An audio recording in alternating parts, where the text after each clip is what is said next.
Hey everybody, Yogi here, doing well. Hope you are doing well. Yeah, usually I would be out working right now, but we're having our third snow event in 4 days. And it's looking like we're gonna get nailed pretty good here. They're saying 8 to 14 inches. I believe it. But nonetheless, since we're staying in today, I have another idea. So being a musician of sorts, well, I guess I'm more of a used to have been musician. I really don't play. I have a really nice drum kit in the basement. I did one episode on my YouTube channel a long time ago of me playing to some songs, and you can go back and check that out if you'd like, or I could put it in the description after this video and you can watch it right away. But I don't play drums. I loved drums for pretty much my whole life, and ever since I injured my arm and shoulder and then with anxiety, I probably should be using it as an outlet to release that adrenaline, but I just can't bring myself to do it. I have not touched my drum set in about a year, pretty close to a year now. I did go downstairs a couple days ago and put my finger on one of the cymbals. I should cover my drums up, and I haven't. And there's a pretty good amount of dust on that cymbal, on the cymbal. So, but when I was younger, I used to go to concerts all the time.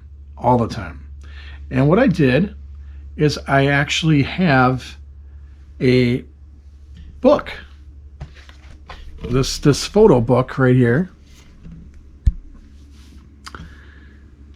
And it's placed on this beautiful TV tray for your enjoyment.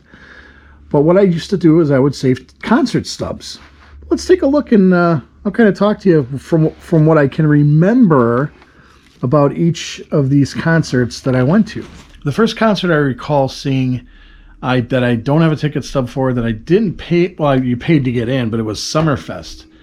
And I believe it was 1978 or 9, and it was Journey at their old main stage. So the first concert I actually ever went to go see was Journey.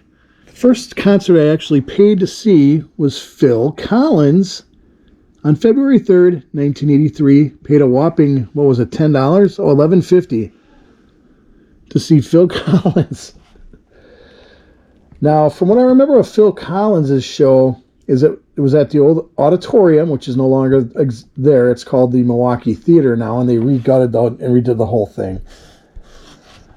But I don't recall a whole lot about this. I know I went with my sister, my brother, and a couple other people, and I believe it was Hello, I Must Be Going tour, which was Phil's second album. His first one was Face Value. From what I can recall, it was a good show. But again, we're talking, let's see, 83. We're talking 40 years ago. Second one I saw, paid for, Quiet Riot, Saga, and Girls' School. And that was at the auditorium as well.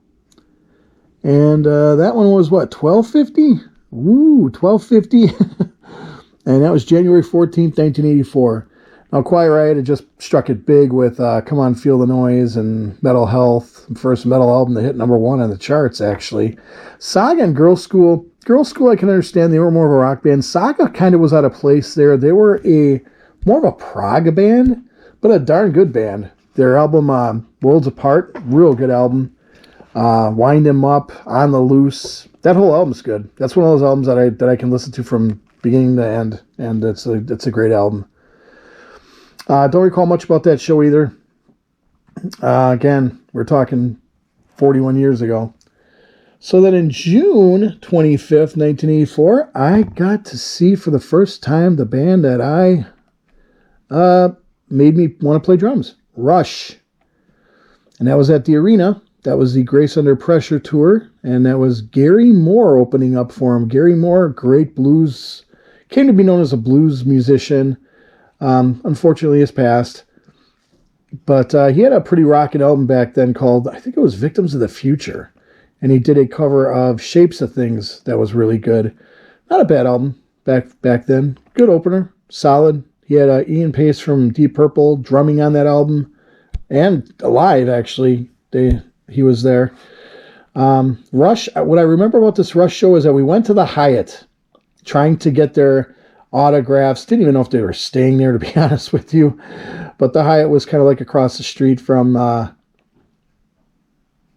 the arena. So we went over there and tried to, we had, one of the guys had albums to sign and stuff, and we tried to get their autographs. We're unsuccessful, though.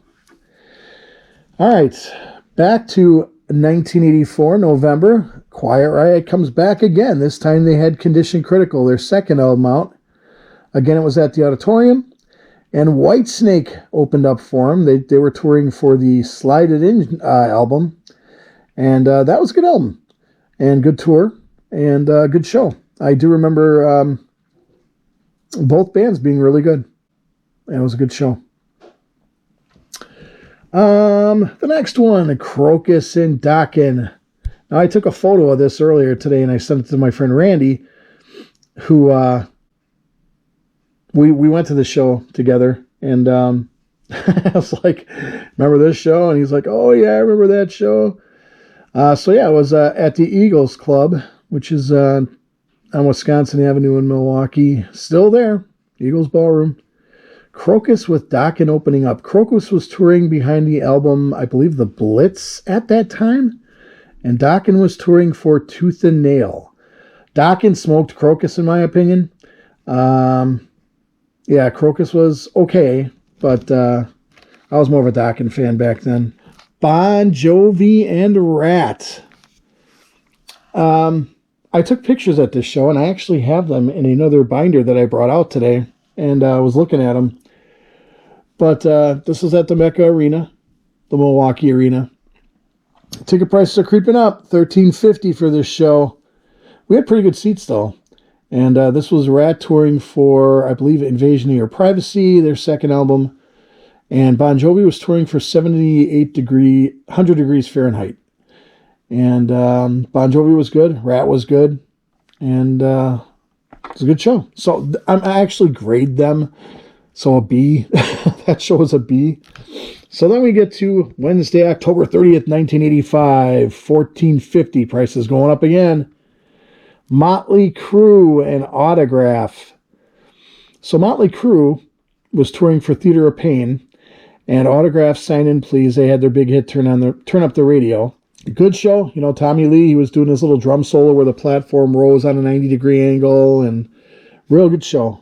Autograph and Motley Crue. Next one, Supertramp in the Motels. Good show. $15.50 or $15 for that ticket? Yeah, $15 for that ticket. Supertramp was not touring with Roger Hodgson at that time. They came out with their album Brother, Where You Bound. They had a hit called Cannonball. That was pretty good on that album. I don't even know if I listened to that whole album. I just went for the nostalgia because I liked Supertramp. I would have liked to have seen Roger Hodgson with Supertramp, but he was out of the group at that time. The Motels, they had a couple of hits, Only the Lonely and Suddenly Last Summer. And so they played their hits, It was an okay show. I gave it an A, but I probably should have. It was a good show because Supertramp's a good band, a tight band. But I should have probably lowered it because of the fact that Roger Hodgson wasn't there. Crocus and Keel at the Eagles Ballroom. Now, it was supposed to be at the Eagles Ballroom, but due to slow ticket sales, it got moved down to it was called the President's Room at the time. It's now called the Rave. Keel had a good album out at the time called, was it The Right to Rock? No, it was The Final Frontier. And it was a good album, and they actually filmed a video there for a song called Tears of Fire. Crocus they had come out with their next album called Change of Address, and was just kind of, They were okay, but nothing spectacular. Okay, this one has got to be one of the best concerts I ever saw. It ranks up there. This was, I wish I could see on here. Okay, July 12th, 1986, Ozzy Osbourne with Metallica supporting. Now, this was at Alpine Valley Music Theater. I was originally not going to this show, but a coworker who was supposed to be going was working that night. So he said, "Hey, do you want to go check out?" He had just started working at this place, and he didn't want to ruin his chances of working there. So he was like, "Do you want to go for me?" And I was like, "Sure." So I paid for the ticket. It was 1975, but it was, if you can see here, row C. So we're talking third row. So we were third row on Cliff Burton's side, not knowing that 2.5 months later, Cliff would be gone. He passed away in a bus accident. So we saw Metallica. This was when they were starting to ramp things up. This was Master of Puppets, and Ozzy had The Ultimate Sin out. And both bands, Metallica was awesome. I almost caught a drumstick from Lars. The guy in front of me got it. And it was a great show. I mean, Ozzy and Metallica, both bands brought it. And look at what happened to Metallica. They just blew up from there. So, and again, 2.5 months later, Cliff Burton was gone. Next one, AC/DC with Queensryche. Now, $12.25, that's not a bad price. I think we're on the lawn for this, or maybe not. Yeah, I think we're on the lawn for this one at Alpine Valley. AC/DC was touring for, they didn't have an album out at the time. It was the Who Made Who soundtrack for Maximum Overdrive. And Queensryche was touring for, I believe it was Rage for Order, so their album before Operation Mindcrime. Both bands were good. I never rated this concert, but from what I remember, it was a good concert. So, the next one up here, Eddie Money at the Eagles Club Ballroom. $13.50. This was what, December 7th, 1986. He was touring from his, I believe it was called Can't Hold Back. It was like his big comeback album. He had a bunch of hits on there. I Want to Go Back. Take Me Home Tonight. So yeah, got to see Eddie Money. He's no longer with us. He passed away. Tesla, David Lee Roth. This is 1987 now, February 9th. Ticket price $15, Mecca Arena. Tesla had come out with a Mechanical Resonance. Great. One of the best debut albums in my opinion. So they were just getting big. They weren't big yet, but they were getting there. By the summer, they'd be headlining the rock stage at Summerfest in front of 20,000 people. But they were just, I knew about them and had the cassette tape, and they were awesome. So I was pumped. But the security guards, for some reason, weren't letting us stand up for the group, for Tesla when they were opened up. I don't know if it was David Lee Roth's decision to put the clamp down on people getting into Tesla, but I got told like twice to sit down or I would be removed because I stood up for Tesla and was getting into the show. Good show. David Lee Roth was good. I think he was touring for Skyscraper, his second solo full-length album. The next one, Bon Jovi Cinderella. This was like the tour of the year. 1987. How much was this one? $15.50? Great show. I mean, Bon Jovi, Slippery When Wet.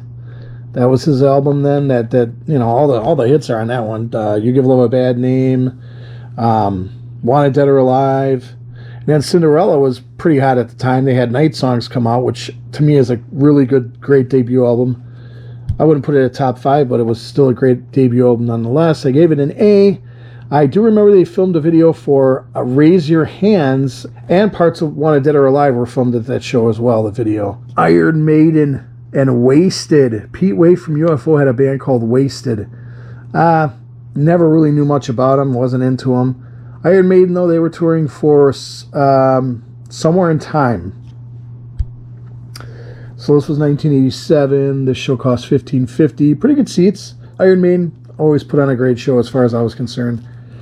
Next one here, Stryper and Hurricane, Christian heavy metal band. So this is April 4th, 1987. I mean, look at this. We're into 1987, and I've seen 4 shows already, and it just gets more and more. You know, it's like I'm going to Alpine Valley or seeing something every weekend. So Stryper and Hurricane, good show, Mecca Auditorium. To Hell with the Devil was the album that Stryper was touring under. Hurricane had just released their album Over the Edge. Really good band, Hurricane. Kelly Hansen, he's now the singer in Foreigner. He was the lead singer in Hurricane. You had Carlos Cavazzo from Quiet Riot's brother Tony playing bass in that band. But Stryper, I remember Stryper throwing Bibles into the audience, and I remember the show being pretty good. Gave it an A. Next one, Deep Purple and Bad Company. Deep Purple was touring. This is at Alpine Valley. 21.25 now. Price is going up. Deep Purple was good. They were touring for the House of the Blue Light tour. They were kind of in their comeback stage in the late 80s. Bad Company played some of their hits. I think it was the Brian Howe version of Bad Company. He was in the band for their hits like Holy Water. Somebody from Bad Company came out at the end of the show and said, "Thank you, Chicago." You're not in Chicago. You're in Milwaukee. Or you're in Wisconsin. You might be between Wisconsin and Chicago, or Milwaukee and Chicago at Alpine Valley, but you're in Wisconsin. So he got booed pretty good when he said that. But other than that, both bands were pretty good. I mean, this was the Deep Purple with Ian Pace on drums, Roger Glover on bass, Ian Lowe. It was the popular lineup. Richie Blackmore was on guitar, and Ian Gillan on vocals. Good show. Anthrax and Metal Church, Eagles Ballroom. Actually, that wasn't at the Eagles Ballroom. That was at the Eagles President's Room, which turned out to end up being the Rave later on. That was only, $11 to see that one. General admission. Anthrax, I was really into at the time. Metal Church had just come out with a couple albums that were really, really good. So gave it an A. I mean, Anthrax, still one of my favorite metal bands. Metal Church, too. I mean, I still enjoy listening to these bands to this day. And it was a good show. July 4th, 1987, we went and saw Rat and Poison, the Rat Poison tour. $18.75 for that ticket. Alpine Valley Music Theater. I don't remember much about this show. It was July 4th, and I was underage, but that didn't stop us from having a good time before we got there. And I honestly don't remember much about this show. Rat was touring for, I believe, Dancing Undercover. Poison was touring for, I believe it was still their Look What the Cat Drag did, their first album. So yeah, went and saw that again. Ended up giving them a B. Now, back in the day, this seemed like a ripoff for this next show, but it was a great show. Boston at Alpine Valley. I even wrote as a little thing there, too much, $26.75, but we had really good seats. We were off to the right of the stage, but we were close. I mean, we were like third, fourth row, something like that, I think. Maybe a little farther back. I do remember that Boston did a 3-night stint there. They were touring for their comeback album. What was that called? Third Stage. And it had rained really bad. It was the third night of 3 that I went to that show. And the grass at Alpine Valley it was mud. It was just trashed. And I do remember a security guard being a real jerk. And so he turned and walked away, and I started making fun of him. And then another security guard came over and told me if I did it again, I'd be kicked out of the venue. So that kind of put a damper on the show a little bit, but I still gave it an A+ because Boston they were awesome that night. They were really good. Okay, Whitesnake and Motley Crue. This one is torn to shreds. So this one was the Girls tour, and I'm trying to think if this was, where did I see that at? I think I saw this was at Alpine Valley. It was Motley Crue Girls tour, and then Whitesnake had just come out with their 1987 album, Still of the Night, Bad Boys, Crying in the Rain. That they were blowing up at the time, so to have those two together And of course, you know, Tommy Lee outdid himself with the drum solo where his kit spinned around this time completely. Yeah, that was a great show. Motley Crue and Whitesnake. Too bad I don't have much information on it. That's about all that's left of it, that ticket stub. Next one's a comedian, actually, Stephen Wright. I loved his dry wit. I still do. I love his dry wit and humor. And I went to go see him at the Performing Arts Center in Milwaukee. Gave it a B+. You know, the only thing that was a bummer about comedians don't stay out there for 2 hours. Very rarely. I mean, I went and saw Jeff Dunham at the Bradley Center, and he was out there for about 2.5 hours. But Stephen Wright was out for about an hour. So I thought that was kind of, but I wasn't familiar with going to see comedians, and I didn't realize that, these guys aren't out there for an hour and a half. You're lucky to get an hour out of a comedian. Def Leppard and Tesla. Now, Def Leppard was touring. This is 1987, 1650. Tesla was established already as an awesome band. Don't know if Great Radio Controversy was out at this time, but they might have still been touring for Mechanical Resonance, their first album. Def Leppard, obviously. Hysteria. Huge, huge, huge album. I have 2 ticket stubs because I have the ticket stub we bought, and then we were given tickets to get in even a better spot. So that's the original, I believe that's the original ticket I bought. Yeah, because it's torn off. And then this is the one I was given, and we kind of were in a better spot for this ticket. Dokken and Aerosmith. Aerosmith headlined, obviously. Dokken. This is when Dokken was kind of falling apart. This was at the Arena, 1987, December 8th. What do we have? $14.50? $16.50 for the cost. Aerosmith, Permanent Vacation. They were good. Dokken, you could tell there was, they came out, they played their songs, but by then you knew that they weren't going to be around much longer as the group that they were, because there was no camaraderie at all on stage. It was just George Lynch kept turning around and, shying away from the crowd. David Lee Roth again at the Mecca Arena. You know what? That first show, David Lee Roth, that first ticket sub, he was touring for his first album, Eat 'Em and Smile. This one was for Skyscraper, the second album that he did. And this time he brought Poison with him. Poison by this time had released Open Up and Say Ah, and were going to be headliners very shortly themselves.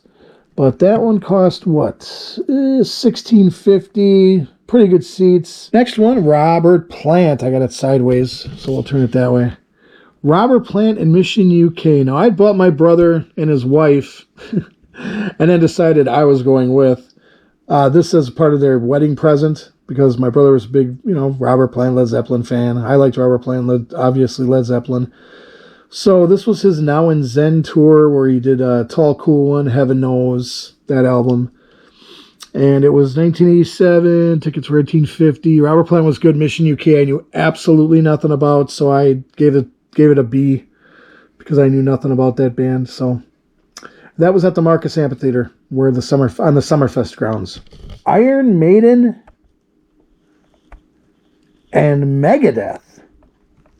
So Iron Maiden was touring under the Seventh Son of a Seventh Son this time around. It was June 25th, 1988. Trying to see how much we paid. $24.50. Had okay seats. I don't recall much about Megadeth. Iron Maiden was good. Gave it an A+, so both bands must have been pretty good. Megadeth was touring probably for their So Far So Good So What album at that time. Whitesnake and Great White. Whitesnake was headlining now, and Great White opened up for them. This was at the Dane County Coliseum in Madison, Wisconsin. I did give it a B, but I ended up taking a charter bus home because I was so hungover the next day, and the guy who was supposed to drive us home took off and left us in Madison, which is about, 70 miles from Milwaukee. So I took a charter bus home, and I was hurting that day. Hurting that day pretty good. It might not be all in order, and I apologize for that. But this next one was the Headbangers Ball. MTV presents Anthrax, Halloween, and Exodus. This was 1989. Sorry, folks, I'm trying to get to zoom in. This was the Eagles Ballroom. Tickets were what? $16. Not bad. Not bad for 1989. Anthrax was touring for their State of Euphoria album. Halloween had a Keeper of the Seven Keys Part 2. Halloween was good. Anthrax I liked. Fan of Anthrax. Exodus I did not know much about, to be honest with you. Gave the concert a B. It was a good show. Next one. This one was at Marcus Amphitheater on the Summerfest grounds. Cinderella and White Lion, plus Tangier was there too. Tangier had a pretty good first album. They had a song called On the Line. I think it was On the Line. Other than that, I don't remember much about Tangier. They kind of faded after that first album. But then White Lion was pretty good. Cinderella was good. I gave it a B+. Now this one's quite the change from other concerts I went to. I was kind of seeing a girl at the time, and she wanted to go see this concert. It was in 1989. PIL, Public Image Limited, and Flesh for Lulu at the Eagles Ballroom. PIL, for those of you who don't know, was a band fronted by John Lydon from Sex Pistols. It was more of a dance. I didn't know much about PIL at all except for one song. I only went because she wanted to go. I knew one song from Flesh for Lulu. I Go Crazy, I think was the name of the song. And PIL was Seattle. Those were the only two songs I knew. So, I mean, it was a good show. I gave it a C. Again, didn't know much about the bands. I have become a fan of Public Image Limited since. Flesh for Lulu, not so much. Okay, probably one of the more bummed out shows that I saw, or not good shows that I saw.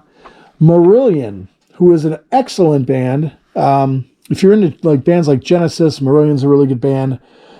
Saw them at the Riverside Theater.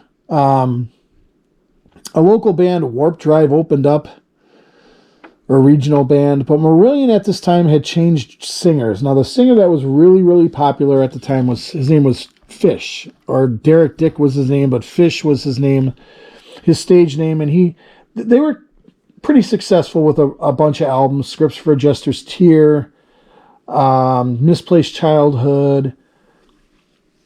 They switched singers, and they came out with an album that just...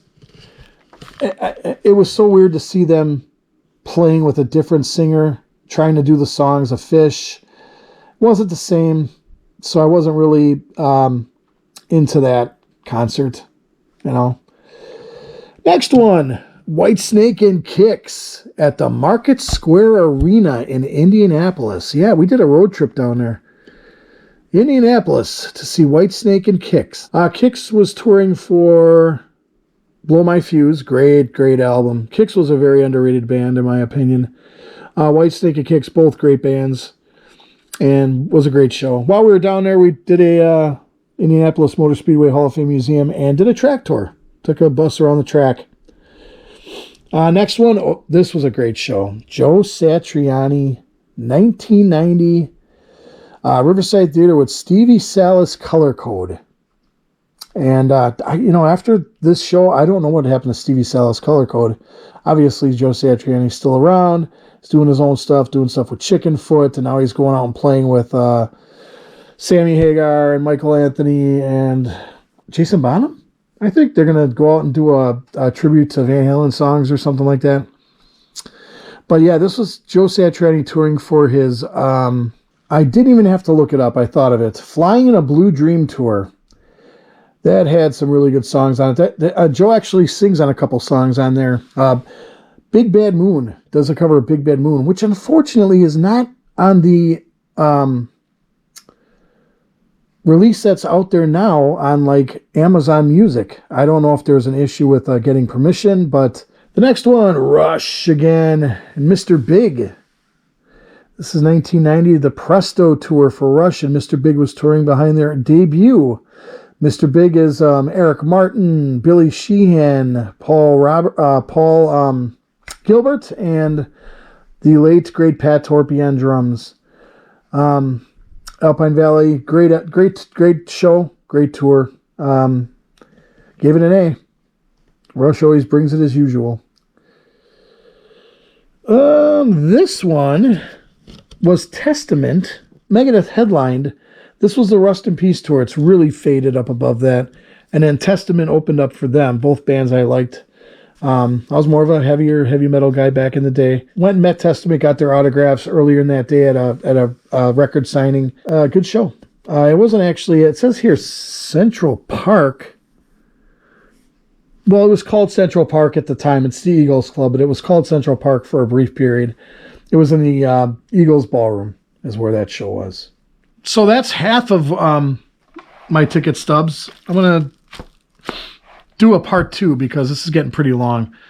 So if you like this video, give me a thumbs up. If you've seen any of these shows or in any of these bands, love them, hate them, comment below. You can become a member of my channel, my YouTube channel, for as little as $2.99 a month. And you can also support me on Patreon, I say it so fast, my W's sound goofy, www.patreon.com/roadtripswithyogi. Support the channel this way too. I would have liked to have gone out and done something and filmed something, folks, but the weather is not cooperating up here, and I don't know when I'm going to get out and film again. So until the next episode, thanks again. Like I said, comment below if you enjoyed any of these bands or saw any of the shows that I had mentioned. And until the next one, folks, I'm Yogi, and I'm out of here.